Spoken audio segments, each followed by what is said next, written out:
Okay. కానీ short films కి music composition చాలా అంటే డ్యూరేషన్ పరంగా చూసుకున్నా, ఆ టైమ్ లైన్ ప్రకారం చూసుకున్నా వేరే ఉంటుంది. కానీ మూవీ అంటే పెద్ద బాధ్యత. సో మిమ్మల్ని నమ్మి పెద్ద బాధ్యత మీ పైన పెట్టినప్పుడు మీకు తీసుకున్నప్పుడు ఎట్లా అనిపించింది? అంటే ఎలా మోసారు దాన్ని? సో యాక్చువల్లీ అంటే నేను ప్రోగ్రామర్, నేను కీబోర్డ్ ప్లేయర్ యాక్చువల్గా. So I work for around 60 to 70 pictures. So అందులో చెప్పాలంటే పటాస్, సుప్రీం, సో రాజా ది గ్రేట్ ఇట్లాంటి మూవీస్. రీసెంట్గా జీవి ప్రకాష్ ఆయనది సర్దార్ అనే మూవీ కూడా నేను కీబోర్డ్ ప్లేయర్గా వర్క్ చేశాను. సో అట్లా నాకు అంటే మూవీస్కి వర్క్ చేసే ఎక్స్పీరియన్స్ అవుతుంది.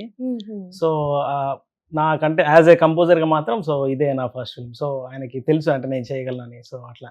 సో ప్రెషర్ అంటే కీబోర్డ్ ప్లేయర్గా ఎక్కువ ప్రెషర్ ఉండదు, కంపోజర్గా మాత్రం కొంచెం ప్రెషర్ ఉంటుంది. ఎందుకంటే వాళ్ళకి నచ్చాలి ట్యూన్స్, సో అందరికీ నచ్చాలి.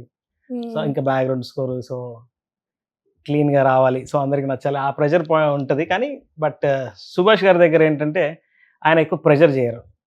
సో మీరు నచ్చినట్టు చేయండి, మనం ఏదో వైరల్ కంటెంట్ కాదు మనం చేయాల్సింది, మనం జెన్యున్గా చేద్దాం. సో జెన్యున్గా చేసినప్పుడు ఆడియన్స్ ఖచ్చితంగా వాళ్ళకి నచ్చుతుందని మనం నమ్ముతున్నాం కదా ఎప్పటి నుంచో. సో అట్లనే చేసాం ఇన్ని రోజులు, సో ఇప్పుడు కూడా అదే చేద్దామని అన్నారు.